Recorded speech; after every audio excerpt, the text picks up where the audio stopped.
오늘 참 자유인의 삶이라는 제목으로 말씀 나누겠습니다. 여러분, 자유롭게 살고 계십니까?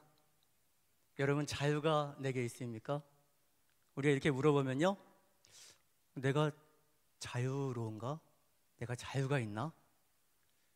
이런 생각을 당연히 하게 됩니다. 그러면서 한편으로는 그렇다면 나를 자유롭게 하지 못하는 것은 뭐가 있지? 이렇게 헤아리게 되죠. 근데 헤아리는 것이 한 개, 두 개면은 감당하겠는데 여러분 몇 개 있으세요? 나를 자유롭게 하지 못하는 거. 세 개, 네 개, 다섯 개, 여섯 개, 일곱 개. 여러분 몇 개 있는지 한번 저랑 나눠보도록 하겠습니다. 현대인의 우리가 살고 있는 이 삶 속에 자유롭지 못하다, 내가 자유롭고 싶다, 이것으로부터 자유롭고 싶다. 첫 번째가 재정으로부터의 자유입니다.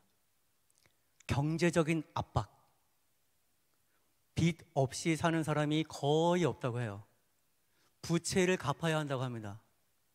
경제적인 부담감이, 재정으로부터 자유롭고 싶은데, 쉽게 말하면 돈 걱정 안 하고 싶은데, 돈 걱정 안 하고 사시는 분 계세요? 아무도 없네요. 그죠? 그러니까 재정으로부터의 독립이, 자유가 나에게는 있다 없다? 없다는 것이 첫 번째, 우리 현대인의 삶 중에 하나입니다. 경제적인 부담, 재정으로부터의 자유함을 누리지 못하면 사람도 돈으로 보인다고 해요. 사람이 돈으로 보여요. 어떻게 하면 저 사람, 어떻게 하면 이 순간 내가 돈 벌 수 있을까? 내가 더 많이 가질 수 있을까? 그렇게 되면은 얼마나 비참하겠습니까? 자유롭지 못하면, 재정으로부터 자유롭지 못하면 우리의 삶이 피폐할 수 있다는 생각을 우리는 해야 합니다. 두 번째, 우리는 과연 자유할까요? 질병으로부터의 자유함을 현대인들은 가지고 싶어 합니다. 육체적인 결함이 있어요. 아파요. 고질적인 병이 나에게 있습니다. 이것만 내가 해결되면 나 마음껏 하고 싶은 거 다 할 수 있을 것 같은데, 뜻하지 않게 내가 아픔이 찾아왔습니다. 병에 걸렸습니다. 근데 이게 잘 낫지 않는 거예요. 상처가 한번 나면 덧나고, 혹은 내 기관과 장기가 예전 같지 않은 것입니다. 그때 질병으로부터 자유롭고 싶다라고 생각을 합니다. 나는 아무런 병이 없습니다. 나는 마음껏 다 할 수 있는 강한, 건강한 신체가 있습니다. 한번 손 한번 들어보세요. 아무도 안 계시네요. 네. 그렇게 우리는 질병으로부터 자유롭고 싶어 합니다. 또 어떤 것에부터 자유롭고 싶을까요? 불안과 염려로부터 자유롭고 싶어 합니다. 이 불안은요, 내 앞에, 내 미래에 어떤 것이 닥칠지 모르기 때문에 항상 희망적인 게 오면 좋겠는데, 희망적인 게 오지 않으면 어떡하지? 걱정과 불안 속에서, 염려 속에서 살고 있습니다. 이러한 걱정과 불안과 염려 속에 사는 사람은 잠을 잘 잘까요? 잠을 잘 자지 못합니다. 불면증에 시달립니다. 따라서 걱정과 불안, 염려 없이 자유로운 사람이 얼굴이 어때요? 환합니다. 제 얼굴이 환한가요? 자, 걱정과 불안, 염려 없이 살고 있다. 손 한번 들어보세요. 아무도 없네요. 그만큼 우리가 불안합니다. 걱정이 많습니다. 또 어떠한 것이 있을까요? 잘못된 습관, 그리고 중독으로부터 자유롭고 싶어 합니다. 담배를 피는 분은요, 이 담배 한 개만 더 피고 내일부터 끊어야지 합니다. 그런데요, 끊기가 어렵다고 해요. 잘못된 습관, 내 언어 생활, 내 마음밭, 무엇인가 강팍해서 그 대상을 누군가를 온전히 보지 못하고 때로는 오해하고 왜곡해서 바라보는 그러한 잘못된 습관이 내게 있을 수 있습니다. 도박하는 사람은 끊기 어렵다고 해요. 중독 마찬가지입니다. 여기로부터 우리는 자유해야 합니다. 그리고 타인의 시선과 다른 사람의 기대로부터도 자유롭고 싶어 합니다. 제가 지난주 주일에 우리 교회 따뜻한 공간인 카페 하임을 갔습니다. 가서 이렇게 다니는데 여러 사람을 만났는데 아주 자유롭고 행복한 분을 만났어요. 누구인지 아세요? 고3 친구. 고3 친구를 딱 만났는데 얼굴이 웃고 있어요. 그래서 친구야, 얼마나 마음이 홀가분하니? 저 정말로 홀가분해요. 자유롭니? 제가 이 설교 제목을 정한지 모르잖아요. 저는 이제 물어보고 싶었던 거예요. 자유롭니? 자유하니? 네, 지금 참 자유로워요. 그렇구나. 학교에서 뭐해? 이렇게 물어봤을 때 학교에서 아무것도 하라고 안 하고요, 그냥 내버려둬요. 너무 자유로워요. 그런 말을 했을 때 그 표정이 정말로 자유했습니다. 그 초등학교 6년, 중학교 3년, 고등학교 3년 동안 얼마나 학원 다니며 공부하며 마음 졸이며 살았을까? 물론 앞으로 펼쳐질 또 다가올 미래에 준비해야 되는 부담감이 곧 오겠지만 이 순간만큼은 자유함을 제가 봤습니다. 타인의 시선, 다른 사람의 기대, 자녀들은요 부모님의 기대로 인해서 억눌린, 뭔가 쪼여오는 그러한 부담감이 있다고 합니다. 부모님이신 여러분은 그런 적 없으시죠? 우리 자녀들을 부담 준 적 없으시죠? 자녀들은요 한껏 그 부모님의 기대대로 살아야 된다, 살아내야 한다, 그러려면 내가 지금 뭘 해야 된다, 이 부담감에 자유롭지 못하다. 그뿐만 아닙니다. 우리도 누군가의 그 기대 어린 눈빛으로 인해서 부담을 느낄 때가 많다고 합니다. 과연 우리는 여기서 자유한가 돌아봐야겠죠. 상처와 트라우마도 있습니다. 어떤 사람은 상처가 계속 나를 생채기내고 덧나게 하고 그 트라우마 속에서 갇혀서 헤어나오지를 못하는, 자유롭지 못한 삶을 살고 있다고 합니다. 다른 사람은 쉽게 이야기합니다. 그거 별거 아닌데 그냥 한 발 물러서서 생각해봐요. 안 되는 거예요. 그 사람은 그 트라우마가 나를 마음대로 움직이지 못하게 하는, 그것만 생각하면 내가 얼어붙게 되는 상처와 트라우마가 있다고 합니다. 시험과 평가로부터 또 자유롭고 싶어 합니다. 우리의 인생은 매 순간 시험이라고 해요. 그리고 매 순간 나를 평가하는 잣대가 있다고 합니다. 여기로부터 자유롭지 못하다고 하죠. 고독과 외로움도 있습니다. 고독과 외로움이 나를 짓누릅니다. 내가 어떠한 공동체에 들어가야 될 것 같고 소속감이 있어야 될 것 같고, 그렇지 않으면 나는 아무도 관심하지 않는 사람과 같은 느낌이 들 때 그 고독을, 그 외로움을 이기지 못한다, 자유롭지 못한 것이죠.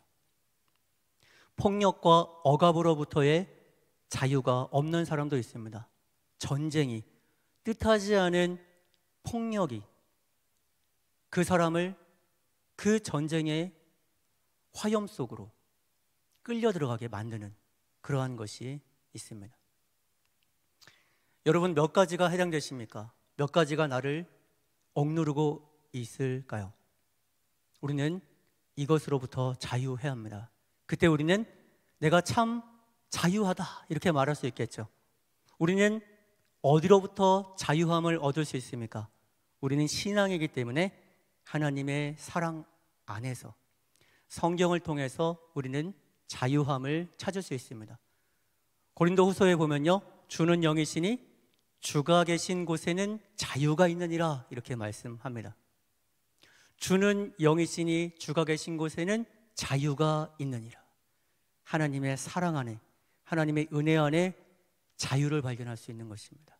누가복음에는 포로된 자에게 자유를, 눈먼 자에게 다시 보게 함을, 눌린 자를 자유롭게 하고, 이렇게 성경은 기록합니다. 예수님의 말씀이에요. 내가 포로된 자를 자유롭게 하기 위해서 이곳에 왔다라고 선포하시며 사역하시죠. 결국 우리는 성경을 통해서 자유함을 찾을 수 있습니다. 그렇다면 성경에 기록되어 있는 우리를 자유하게 하는 것들은 어떤 것이 있을까요? 바로 죄와 사망으로부터의 자유함입니다. 이 안에는 우리를 억누르는 모든 것이 다 들어 있습니다. 질병과 죄와, 그리고 사탄의 속삭임, 너는 자유롭지 못해, 너는 항상 죄 가운데 있어 라고 말하는 것에서부터 주님은 뭐라고 말씀하십니까? 내가 너희를 자유하게 하리라. 하나님께서 사랑으로 예수 그리스도를 이 땅에 보내주셔서 주님께서 우리를 대속하심으로, 우리의 모든 죄를 대신 가져가심으로 우리가 죄와 사망으로부터 자유한다, 난 참 자유인이다, 이렇게 말할 수 있는 것입니다.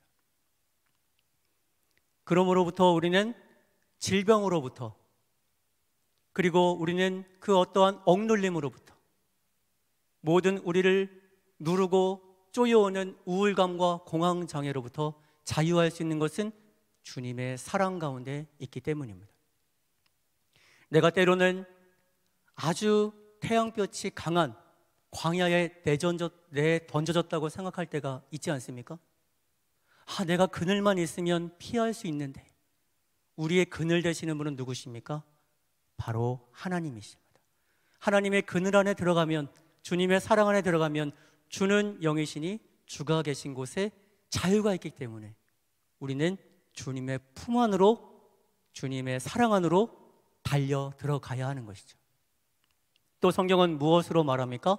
율법의 정죄로부터 자유한다. 오늘 성경에 사도 바울이 갈라디아 교회 그 교인들에게 말합니다.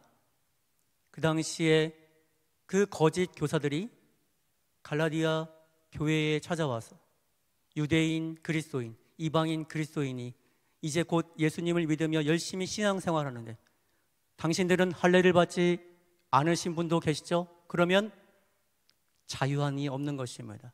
온전히 주님을 믿지 않은 것입니다 라고 잘못 가르쳤습니다. 그래서 사도 바울은 그 거짓된 교사들의 가르침을 제대로 알려주기 위해서 갈라디아서를 쓴 것입니다. 거기서 그리스도께서 무엇이라 말씀하십니까? 너희를 자유하라, 이렇게 말씀하고 있는 것입니다. 그리고 우리는 어디서부터 또 자유할까요? 이 성경과 주님을 통해서 자유함을 누린 사람은요, 신앙의 자유함이 생깁니다. 불의와 맞서 싸울 수 있습니다. 대표적으로 종교개혁이 있을 때 마르틴 루터가 당시에 교회가 하나였는데 그리스도교가, 그리고 카톨릭이, 교황부터 모든 사제가 부패하니 그것을 불의하다, 잘못된 것이다 말할 수 있는 신앙의 자유, 성경을 통해서 하나님은 그것을 잘못이라 말합니다, 그렇게 외쳤던 것이죠. 그것이 우리의 신앙의 자유입니다. 히틀러가 힘으로 전 세계를 다 평정하려고 할 때 보네포 목사님은 그가 잘못된 길을 가고 있습니다, 우리 교회가 깨어 말할 수 있어야 합니다. 그 신앙의 자유가 우리에게 있습니다. 말씀을 준비하면서 제가 자유라는 시를 만나게 됐습니다. 폴 알리에르라고 하는 프랑스 시인이 쓴 자유라는 시에 보면요, 21개의 연으로 되어 있는데 거기에 제일 마지막 문구에 항상 뭐라고 하냐면 나는 너의 이름을 쓴다, 나는 너의 이름을 쓴다. 제목이 뭐라고 그랬죠? 자유. 자유를 쓰시면 돼요. 여러분 지금 이 앞에 노트가 있다고 생각하시고 자유를 쓰시면 돼요.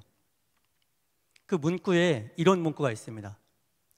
되찾은 건강 위에. 여러분 뭐라고 쓰면 돼요? 자유. 되찾은 건강 위에, 사라진 위험 위에 자유. 기억 없는 희망 위에 자유. 이렇게 씁니다. 그리고 마지막에 이렇게 말하죠. 나는 너를 알기 위해 태어났다. 너의 이름을 말하기 위해 자유여. 이렇게 합니다. 저는 이 시를 읽으면서요, 그 시를 이렇게 바꾸면 좋겠다 생각했습니다. 우리는 자유가 어디서부터 온다고 그랬죠? 하나님으로부터, 하나님의 사랑으로부터, 주님께로부터 옵니다. 그럼 우리가 하나님께 주님, 저 이것으로부터 자유롭고 싶습니다, 이렇게 외치잖아요. 이렇게 기도하잖아요. 그러면 하나님께서 뭐라고 하실까요? 내가 너에게 줄 것이 있다. 자유하라. 이렇게 말씀하십니다. 내가 너에게 줄 것이 있다. 자유하라. 하나님, 내가 우울함과 공황장애와 나를 괴롭히는 많은 것들로부터 자유롭고 싶습니다. 그럼 하나님께서 뭐라고 하실까요?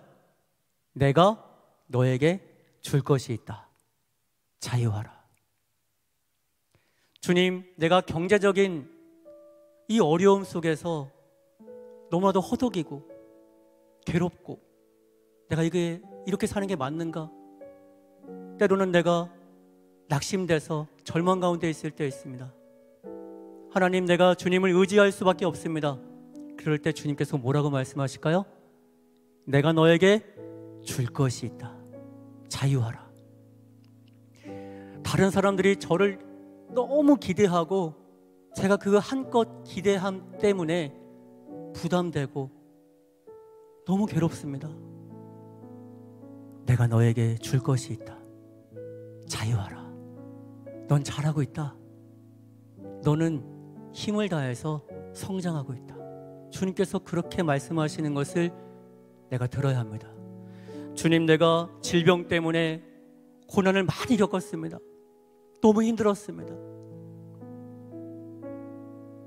주님, 제가 지금 다시 힘을 내서 달려갈 수 있습니까? 내가 너에게 이미 자유함을 주었다. 주님께서 말씀하십니다. 여러분, 오늘 하나님께 내어놓고 주님께 간구할 것이 있습니까? 주님께 자유함을 주옵소서 기도하실 그 내용이 있으십니까?